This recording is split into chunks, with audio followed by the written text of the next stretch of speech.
Hola a todos y gracias por estar aquí. Hoy estamos con Marcelo Durán. Él es comunicador, Masters en Fine Arts y Computer Arts, docente de marketing electrónico en la Universidad Católica Boliviana, invitado recurrente en varios medios de prensa para hablar de tecnología, editor de la revista Punto Bo y como él mismo lo describe, jefe supremo en Bitumano, una plataforma para inspirar emprendedores con tecnología, marketing digital y capacitación.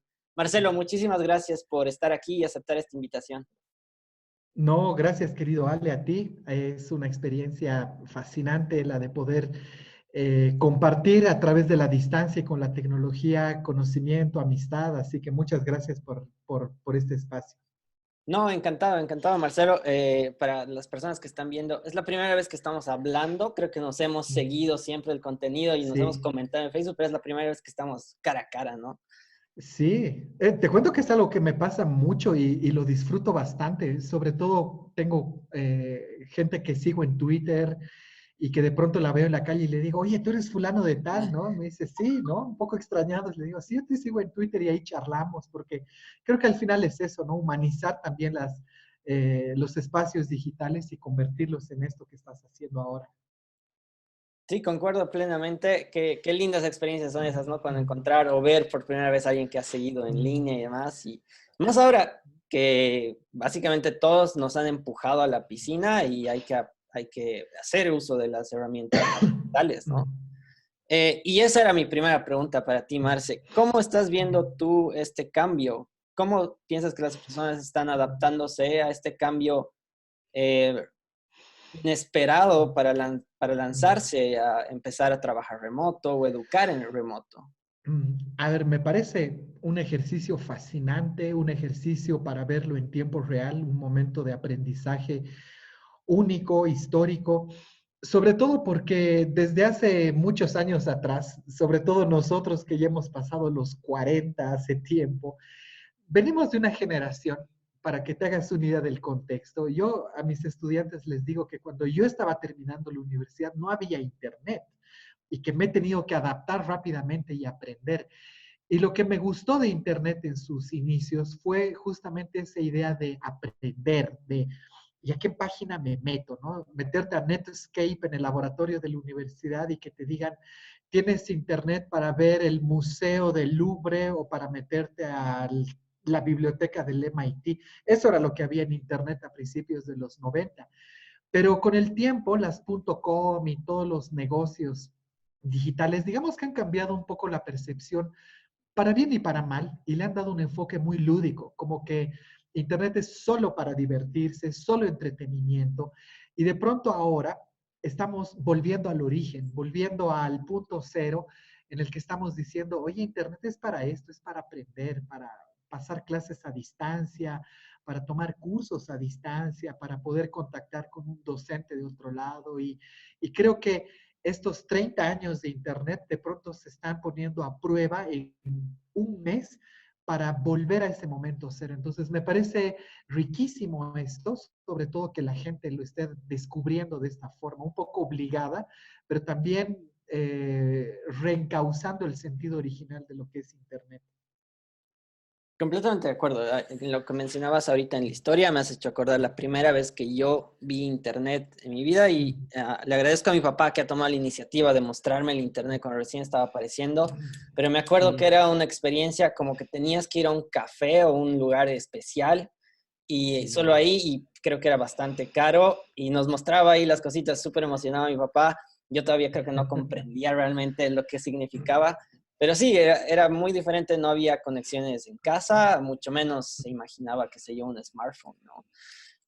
Y mi pregunta ahora, Marcelo, es para estos tiempos que estamos viviendo eh, y aprovechando tu experiencia, que tú ya tienes mucha experiencia con herramientas digitales y en la educación, ¿cuáles son las herramientas que tú más aconsejas a personas para que empiecen a enseñar o a educarse ellos mismos? A ver, creo que antes de decirte, digamos, como estas herramientas son buenas, creo que hay que un poco abrir la mente a la idea de que Internet es una experiencia educativa, que todo lo que tienes te puede servir con un enfoque educativo. Es la actitud de aprender cosas nuevas. Algo que me sucede con Internet es que de pronto hoy estás enseñando algo o aprendiendo algo, pero va a quedar obsoleto en poco tiempo. Entonces tienes que seguir aprendiendo cosas nuevas, sobre todo en el rubro de tecnología, cuando ves versiones nuevas, tecnologías nuevas, plataformas nuevas, tienes que seguir aprendiendo. Si los programadores de mi edad se hubieran quedado con COBOL, imagínate dónde estarían ahora, ¿no? Han tenido que aprender cosas nuevas, hemos tenido que ponernos al día. Por lo tanto, creo que el primer requisito de herramienta es la actitud a Internet, que no importa la herramienta, tú tienes que aprenderla. Te va a tomar media hora, una hora, un día, una semana, pídele a alguien que te enseñe, pero es un tema de actitud. Ya de ahí, yo diría que hay que dividir las herramientas en dos categorías. Una, herramientas sincrónicas, como este ejercicio de hablar en tiempo real, y las asincrónicas, que son las que yo doy un ejercicio o una tarea o una actividad y los alumnos la van a hacer después. Entonces, creo que la primera es donde más nos estamos concentrando porque el Internet de hoy lo permite, es decir, hacer videoconferencias y ahí tienes Zoom, Skype, tienes Google Hangouts, por ejemplo, que son buenas herramientas. Y de pronto ahí tú ya vas viendo qué necesidades, ¿no? Si necesitas conectar 50 alumnos al mismo tiempo, con cámara, con audio, o si quieres que se conecten desde su celular, por ejemplo. Entonces creo que ahí hay que empezar a indagar un poco lo que sucede. Por eso creo que Zoom nos ha ayudado bastante con esta parte. Incluso Facebook con las transmisiones en vivo ayuda muchísimo también. Y creo que por el otro lado, por las asincrónicas, hay desde plataformas fabulosas como Moodle, que creo que es el estándar ahora en todas las universidades que dan contenidos por Internet, utilizan Moodle como plataforma, pero también tienes, por ejemplo, Classroom, tienes Chamillo, tienes otras herramientas que te van ayudando. Entonces, creo que de pronto no es tanto una gran cantidad de herramientas, sino quedarse con pocas, usarlas bien y con esas conducir bien tu clase. De pronto, lo que yo hago en el día a día es lo siguiente: tengo un grupo de WhatsApp con mis alumnos, entonces yo les doy un link con la sesión de Zoom, hacemos la clase en vivo en Zoom y después en Classroom vienen los ejercicios, yo ya les pido que suban algunas cosas. Entonces, me quedo ahí y eventualmente algún video de YouTube que subes o alguna actividad extra, pero creo que eso es lo que habría que tener en cuenta como escenarios, ¿no? Las plataformas que son sincrónicas y las asincrónicas para hacer una combinación de ambas. Excelente lo que me dices, me voy a quedar con el tema de actitud. Creo que Sí, eso es lo principal, hay que aprender a aprender y desaprender también. Creo que es difícil olvidarse de lo que sabes porque es lo que sabes, pero ni modo, es tiempo de empezar a aprender nuevas cosas. Y como programador, lo vivo muy cercamente, las tecnologías cambian a una velocidad impresionante. Marcelo, pasando a otro tema, y ya que tú estás muy interesado en el tema de emprendedores y también sé que das consultorías en ese tema, ¿qué piensas tú que deben hacer empresas en este momento? ¿Qué es el mejor consejo que les puedes dar en este momento de crisis, que no pueden salir a trabajar, no pueden vender quizás?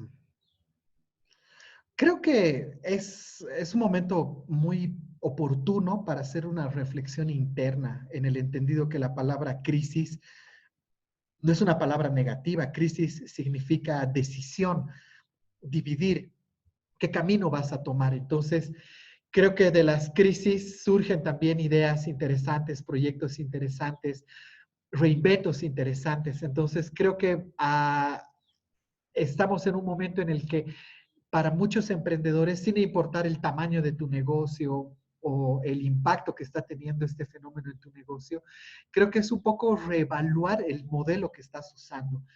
Veo que muchos usaban Internet solamente como un mecanismo persuasivo, publicitario, para poner anuncios, para usar Facebook Ads, por ejemplo, para subir tal vez algún contenido persuasivo, pero sus embudos eran: ven a mi tienda, ven a mi local, compra entradas o adquiere mis servicios. Pero ahora es a la inversa, el embudo ha cambiado, entonces ahora tengo que ofrecer algo de valor, algo intangible. Entonces, veo que muchos se están decantando por, si son productos físicos, yo te los llevo a tu casa, yo te hago el servicio puerta a puerta. Entonces, están entrando al negocio del dropshipping, que es súper complejo el tema de logística, precios, qué sé yo. Pero también estoy viendo algo muy interesante. Y te voy a contar un ejemplo. Lo Claro, que tú claro. estás haciendo, por ejemplo, es un ejemplo de creación de valor. Es decir, empresas o personas que de pronto dicen, bueno, tenemos tiempo libre, ¿por qué no hacemos contenidos de valor? Entonces, veo que muchas empresas, por ejemplo, tengo una amiga que me ha invitado a dar una charla este viernes. Ella tiene una empresa de muebles, ¿ya? Y me dice, ¿podrías dar una charla? Y tú dices, ¿yo qué tengo que ver con muebles? Pero de pronto, ella me dice, lo que pasa es que mis clientes son papás, mamás que compran muebles para sus casas. Y son papás, mamás que tienen hijos de 10, 12, 14 años. Por lo tanto, tú les podrías hablar de qué herramientas podrían usar para Internet, cómo podrían tener control parental. Y yo digo, qué buena tu idea, porque estás entregando contenido de valor. Entonces, algo que desde hace mucho tiempo atrás se hablaba en marketing era la generación de contenidos de valor. Y creo que ahora es el momento para hacerlo.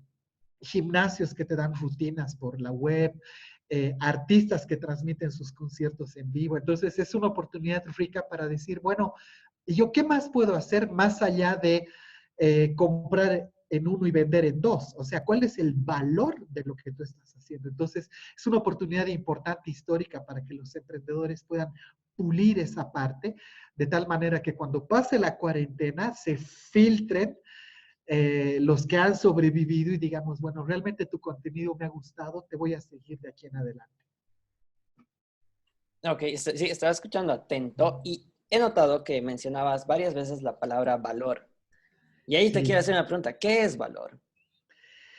Oh, sí, es la gran palabra clave del marketing. Muchas veces asociamos el tema del precio, de la percepción de lo caro, de lo barato, pero en realidad el valor es un concepto percibido por el consumidor de no solamente cuánto vale monetariamente, cuánto cuesta monetariamente, sino de cuánto vale para mí emocionalmente, cuánto valor tiene esto porque me aporta algo, me hace sentir diferente, único.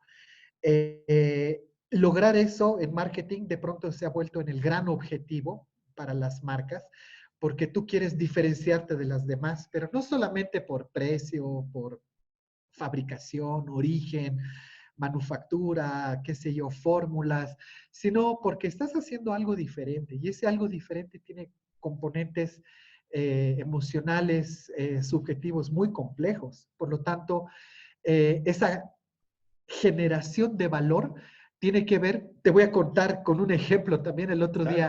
claro. Fui a La Paz a un evento de lanzamiento de un teléfono y nos alojamos en un hotel, ¿ya? El hotel súper lindo, súper bonito, pero en el lavamanos había un patito, ¿ya? Con un cartelito que decía, queremos que te sientas en casa, que a pesar de que no seamos exactamente igual a lo que tú tienes en tu casa, que seamos lo que más se parece a tu casa. Y si te gusta este patito, llévatelo para que tú te acuerdes de nosotros. Entonces tú dices, este patito les ha costado $1 en la calle, o no sé, pero te están dando un mensaje fuerte y eso es valor al final del día, no es más allá de los servicios que dan. Entonces, creo que es una palabra muy importante hoy porque al final del día tú no solamente consumes productos o servicios, sino valor adherido a los productos o servicios. Creo que lo has explicado de forma maravillosa. Ese ejemplo del patito es excelente. Y ahora me pongo a pensar como emprendedor y cuando me contabas ese ejemplo de los muebles, me pongo a pensar, sí, yo como empresario que vende muebles, sí puedo empezar a invitar a personas que den las charlas y invertir mi tiempo en esto. Pero después viene la pregunta, ¿y después qué? ¿Cómo voy a transferir eso, esa charla, en vender más muebles? Sí, de pronto esa es la pregunta fundamental cuando dices, bueno, la generación de valor se tiene que traducir también en beneficios, en ingresos, tiene que verse a fin de mes, tiene que ser algo que traduzca lo subjetivo en lo concreto. Entonces, creo que ahí está justamente la gran habilidad del emprendedor, ese olfato empresarial que te permite decir, si yo hago esto, tal vez mañana, te doy otro ejemplo, mira, yo mañana tal vez podría hacer algo que he visto aquí en Cochabamba, por ejemplo, que muchos restaurantes, muchos dicen Cochabamba, la capital gastronómica, uno diría que los restaurantes compiten entre sí, pero muchos dueños de restaurantes se han unido y han creado un festival, un patio de comidas así exclusivo. Entonces, de pronto te permite también trascender un poco más allá al formato tradicional de negocios que tienes. Entonces, si tú das charlas, tú podrías decir, por ejemplo, regístrate para la charla y te haces base de datos de posibles clientes. Si tú quieres, por ejemplo, generar alguna actividad extra, te podría eventualmente ayudar para conectar con necesidades de los consumidores que no sabes todavía. Y creo que eso es lo que muchos están haciendo ahora. Te doy otro ejemplo. Hay una agencia de viajes muy conocida en Bolivia que hace un outlet cada año, pero tú sabes que para entrar al outlet haces una fila tremenda porque te piden tu carnet, tu nombre, tu apellido, tu fecha de nacimiento, te hacen una base de datos poderosa y tú calculas y dices, ¿cuánta gente ha venido acá? 1000, 10,000, 5,000, 10,000, no importa, se hicieron una fabulosa base de datos solamente haciendo un outlet de cosas que tenían así para vender ese momento. Entonces, esa es su inteligencia de negocios, eso es haber olfateado bien algo que hoy todavía no es muy valorado por los emprendedores, el tema de obtener datos por un intercambio de valor, que en este caso puede ser el outlet, la charla, el servicio, el festival. Entonces, creo que eso es lo que habría que pensar como idea, como sugerencia. Importantísimo lo que has dicho, creo que es importante tener una forma de contacto después de dar lo que estés dando de valor, ¿no? Para poder seguir comunicándote. Y en el ejemplo del outlet que mencionabas, que después de esa base de datos un 10% sea compradores recurrentes, ya es una tremenda inversión, entonces vale la pena, ¿verdad? Pasando a otro tema que a mí me interesa personalmente, he visto que muchas veces Sí. te refieres al tío Beat. Te quería preguntar por qué. Sí. Bueno, lo que pasa es que dijiste, bueno, estudié un Master of Fine Arts, eso fue el 2001 en Chile, y mi proyecto de grado, cuando terminamos de hacerlo, se llamaba Bit Humano. Bit Humano era un proyecto con el cual hicimos un kiosco multimedia para un mall, una cadena de malls en Santiago, donde hoy día cuando lo veo es así como, qué obvio, qué básico, pero hace casi 20 años atrás era súper innovador. Es un kiosco, un módulo, donde tú ibas y ponías, digamos, quiero ir a tal tienda y te decía en qué piso, qué productos, qué tiendas habían. Era un sistema súper bonito, lo habíamos hecho en Shockwave Director, estaba con base de datos, bien. Pero con los años, ese nombre quedó ahí y cuando volví a Bolivia el 2011, eh, abrí mi página de Facebook y abrí mi NIT como empresa unipersonal para dar servicios y utilicé ese nombre. Fue así como, este nombre lo voy a utilizar porque me parece interesante. Y eventualmente un alumno me pidió hacer prácticas conmigo. Entonces, ya para entonces yo ya me daba cuenta de la diferencia de edad que había entre mis alumnos y yo. Entonces yo veía que él me decía señor, ¿no? Listen, magíster, así muy respetuoso, hasta que un día se le salió y me dijo, es que usted publica puro memes, así que le voy a decir el tío Vic. Y me maté de risa y desde entonces, esto te cuento así como hace unos 4 años atrás, él me lo sigue diciendo, yo ya lo utilizo así como una referencia, digamos, humorística, pero más que todo como para decir que la tecnología no solamente es seria, formal, sino también es una forma de hacerla divertida y entretenida. Entonces, cuando digo el tío Bit, es una forma de decir que el personaje te lo va a contar de una forma divertida, interesante y amena. Esa es más o menos la marca de la idea del tío Bit. Qué excelente historia, porque te pones a pensar que una cosa que pasó eventual, fortuita, incluso te crea una marca, ¿no? Un branding personal. Yo cuando veía el tío Bit me preguntaba, ¿y por qué? ¿Por qué es el tío Bit? ¿Qué historia hay detrás de eso? Y lo que dices es muy cierto, no se trata de traer los medios tradicionales, lo que haces tradicionalmente a las redes, sino es reinventarse en ese proyecto. ¿Estás de acuerdo con eso? Sí, uy, esa es muy buena pregunta, la verdad, porque sabes que me pasa algo curioso. Eh, yo no quiero usar la palabra competir, ¿ya? Pero de pronto veo que muchos de mis alumnos, y lo digo con mucho orgullo, he dado clases en Chile, por ejemplo, 6 años, ahora ya los veo así, jefes de departamentos, trabajan en tecnología y todo muy bien. Y los alumnos que tengo acá, ya también los veo titulados, los veo en los medios, los veo en la tele, los veo haciendo su vida. Entonces, de pronto te viene esa gran pregunta que es muy típica de mi generación, de, oye, ¿yo qué estoy haciendo? ¿Me estoy volviendo obsoleto? Entonces, a mi generación le pasa algo muy curioso, que es el tema de la nostalgia, ¿no? Nostalgia porque en mi época pasaba esto, en mi época sucedía lo otro. Y si bien he disfrutado mucho mi época, creo que es importante mantenerse también activo y abierto a las cosas nuevas que vienen, a lo que no me gusta. Tú posteaste algo muy cierto hoy día cuando dijiste, oye, ¿qué pasa con la gente que critica Calle 7? Es justamente la actitud que tenemos cuando decimos, es que en mi época era diferente. Cuando podrías decir, oye, pero esta generación tiene cosas nuevas, novedosas, interesantes. ¿Por qué no aprendo algo nuevo? Entonces, me gusta ver gente como mi mamá, por ejemplo, que se está bajando TikTok. Gente como, por ejemplo, tengo unos amigos en la iglesia de Calacala, en la parroquia de Calacala, que están dando misas por Facebook Live. O sea, yo digo, no puedo creer que ellos, de pronto uno desde afuera se los imagina conservadores, tradicionales, estén haciendo esto. Entonces, creo que el reinventarse es el desafío de todos los días, de levantarse y de decir, ¿y ahora qué de nuevo voy a aprender? Creo que es eso al final del día. Reinventarse es excelente. Y me pongo a pensar, ahorita hablabas de TikTok y Facebook Lives, y yo me pregunto si los fundadores de Zoom hubieran esperado que ahora los usen como llamadas, porque no era el público objetivo el de Zoom, Zoom era reuniones corporativas, pero ahora todo el mundo está descargando Zoom y se ha vuelto otra cosa y quizás cambien, ¿no? Se reinventen, no sabemos, estamos por ver, pero me parece interesante ese Sí. caso de Zoom.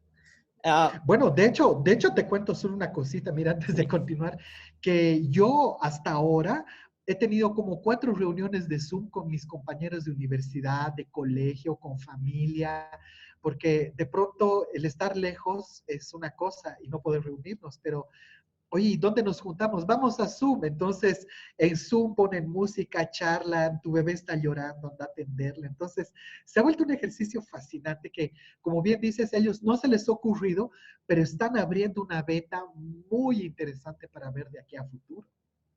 sí, sí, totalmente de acuerdo. Y como te decía, quizás hasta ahora cambien un poco su modelo de negocio. Pero ahí volviendo al tema de Zoom, si los emprendedores se hubieran imaginado esto, yo creo que es imposible que alguien se hubiera imaginado que iba a pasar esto en menos de 4 meses y que Zoom al crearse hubiera preparado para eso, se hubiera preparado para esto. Y ahí mi pregunta era, ¿cómo emprendedores pueden estar listos a cambios tan radicales? Creo que la palabra cambio a veces te hará una trampa intrínseca y es esa idea de que tengo que hacer algo y hoy y mañana lo voy a hacer de otra manera. A veces cambiar se lo ha visto de forma negativa, como que antes lo hacías así, ahora lo haces así. Por ejemplo, escribir bien siempre va a estar bien visto. No importa si escribes en máquina de escribir, a lápiz, punta bola, en la computadora, en el teléfono, no importa, escribir bien. Entonces, creo que para los emprendedores lo importante es definir el core del negocio y decir, esto es lo que hago bien. Los cambios que vayan viniendo me van a ir afectando, pero yo tengo que mantener esa esencia. Entonces, a veces pensamos que el cambio es cambiar las bases de lo que hacemos y no necesariamente tiene que ver eso, tiene que ver con el cómo nos vamos a moldear a los nuevos escenarios, pero sin cambiar la esencia. Creo que es difícil ese ejercicio, pero es muy importante determinar dónde estoy yo como emprendedor, como marca, como idea, y dónde está el cambio, hasta dónde me puede afectar ese cambio. Entonces, en el ejemplo, escribir bien, tener buena ortografía y tener ideas claras, no importa si las escribes, si las tallas en piedra o las escribes en computadora con el OK Google por tu teléfono, pero la idea se mantiene. Entonces, creo que eso es importante identificar, que el cambio es bueno en la medida en que tú percibas qué podrías y qué deberías cambiar sin que eso altere la esencia de lo que haces. Si alteras la esencia, puede que estés entrando en otra dinámica, que es lo que decías de Zoom, cambiar el modelo de negocios o entrar en un escenario diferente. Por eso es importante tener claro desde el principio qué es lo que somos y qué es lo que hacemos. Excelente, excelente respuesta, Marcelo. Y ahora te voy a hacer una par de preguntas que había visto en las redes sociales. Una creo que ya la había respondido en comentario, pero para las personas que estén mirando, preguntaba cómo se aprende marketing digital, dónde es la mejor fuente para aprender este contenido.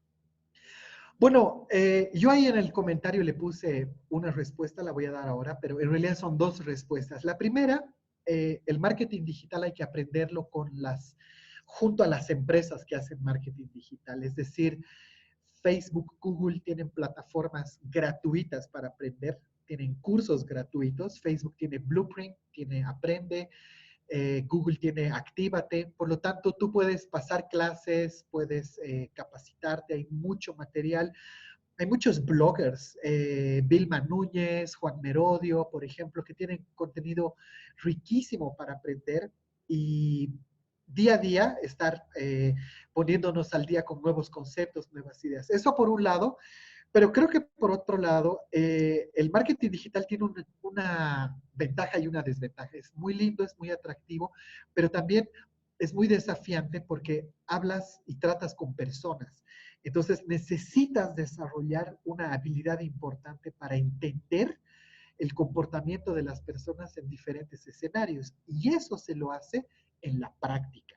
Entonces yo te diría, consejo número 2 es que tú tengas una campaña siempre en acción de marketing digital para hacer el ensayo y error y ver qué funciona, qué herramientas se pueden aplicar y cómo te ha ido. Por lo tanto, no solamente es la teoría con estas plataformas que te digo, sino también en la práctica. Y no la práctica de tu trabajo, sino un proyecto personal, algo que de pronto pueda ser como de bien social, pero es con mucha práctica. Y ahí es cuando ves la diferencia, ¿no? De cómo se aplica la teoría. Ahí es cuando aparece la habilidad al final del día. Totalmente de acuerdo con lo que has dicho. Hay tanto para aprender, hay tantos lugares para aprender y hay tan buen contenido. Hay que hacer, hay que lanzarse a la piscina, hay que equivocarse. Ah, es momento para equivocarse, creo yo. Sí. Y te tengo tres preguntas más para ya no tenerte mucho tiempo acá. Claro, ¿no? Muchísimas Adelante. gracias por tu tiempo, Marcelo. Otra pregunta que hacían en los comentarios es, ¿cómo se hace segmentación en marketing digital?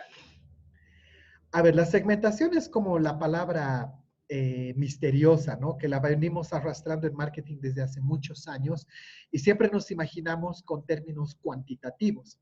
Ubicación, edad, género es lo más básico para segmentar. Y lo segundo, un poco más avanzado, ya son las variables cualitativas, que son los gustos e intereses de tu segmento. Por lo tanto, la habilidad está primero en conocer qué tipo de segmentación puedes hacer en Facebook, en Google, en Instagram, por ejemplo, para poner una campaña, qué tipo de variables puedes utilizar para ello, pero también es importante saber cómo utilizarlas a tu favor. Por ejemplo, te doy un ejemplo. En Facebook tú puedes segmentar, mira, mujeres de 25 a 40 años que viven en Bolivia, que viven en Cochabamba y que en Facebook han puesto que están comprometidas a casarse. O sea, puedes hacer ese nivel de segmentación. La pregunta es, ¿y a mí para qué me sirve? Entonces, cuando ves que hay hoteles que te ofrecen cenas aniversarios, ven a celebrar tu aniversario, o si estás en una relación, celébralo con nosotros, tú dices, han entendido para qué están esas variables. Entonces, no solamente es leer el índice de variables que tienes para segmentar, sino imaginarte a quién le gusta tu producto. La típica, lo veo mucho en clases, es que viene alguien y me dice, yo vendo pollos y mi segmentación es gente que le gusta el pollo. Y le digo, mal, porque tu segmentación tiene que ser de acuerdo a la necesidad. Si, por ejemplo, es una mamá con hijos, si es una pareja joven, si es un profesional que llega después del trabajo, entonces tienes que identificar quién es el que te va a comprar. Entonces, ahí es cuando aparece la necesidad importante de que el marketing digital es digital, pero requiere de habilidades de marketing para saber aplicarlo. Entonces, por eso ahí la respuesta para el tema del cómo aplicar la segmentación de las herramientas. Me identifico totalmente con el ejemplo que has puesto del pollo. Me ha Sí, costado mucho entender que no es todos el que quiere pollo, es a todas sí, las personas les va a gustar, mi producto es para todos. Creo que no es muy intuitivo, ¿no? Como pasando del lado consumidor al lado de creador, ese tema no claro. está muy resuelto. Y bueno, cuando mencionabas eso de ver a quién le quieres vender, me hacías recuerdo un poco al buyer persona, por ejemplo, ¿no? De las herramientas de inbound Sí, marketing inbound, son sí. excelentes. Hago una invitación para que vean HubSpot. Me parece también que es un buen lugar para aprender marketing. No sé qué opinas tú, Marcelo. Buenísimo, espectacular. De hecho, HubSpot ha logrado algo que pocas empresas han hecho y es darte una herramienta muy buena, un precio accesible y sobre todo con lo que tú dices del buyer persona, entender lo simple que puede ser construir el perfil de tu consumidor. A veces antes tenías que tomar sendos cursos de management, de gerencia, ¿no? Para entender eso. Y de pronto HubSpot lo ha hecho muy simple. Así que ahí métense a la página de HubSpot para darle una mirada y probar su set de herramientas. Sí, concuerdo contigo. Bueno, hay más herramientas, pero ahorita son esas. Si me acuerdo más, voy a poner más en el link, en la publicación. Y la otra pregunta que tenía, tú tienes mucha experiencia hablando con emprendedores de todo tipo, porque creo que todos te conocen, todos en el ecosistema saben quién es Marcelo Durán. Y quería preguntarte, con tu experiencia, ¿cuál crees que es el error más común que cometen los emprendedores? El error más común es no diseñar un modelo de negocio sustentable en el tiempo. La verdad es que he visto ideas magníficas, ideas así envidiables, que dices, qué increíble ver, qué privilegio ver a alguien que se le haya ocurrido esto, pero de pronto llega la pregunta de, bueno, ¿cómo se monetiza esta idea? ¿Cómo la volvemos negocio?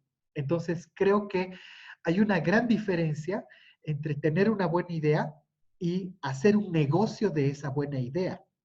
Creo que hoy día nuestro país es un país de emprendedores, pero de emprendedores con un olfato que tal vez no los vemos en Facebook o en redes sociales, sino que están en la calle y están vendiendo hamburguesas o están importando productos o están haciendo de pronto modelos de negocio muy tradicional, muy del importar o muy del manufacturar ese momento, pero de pronto les va bien.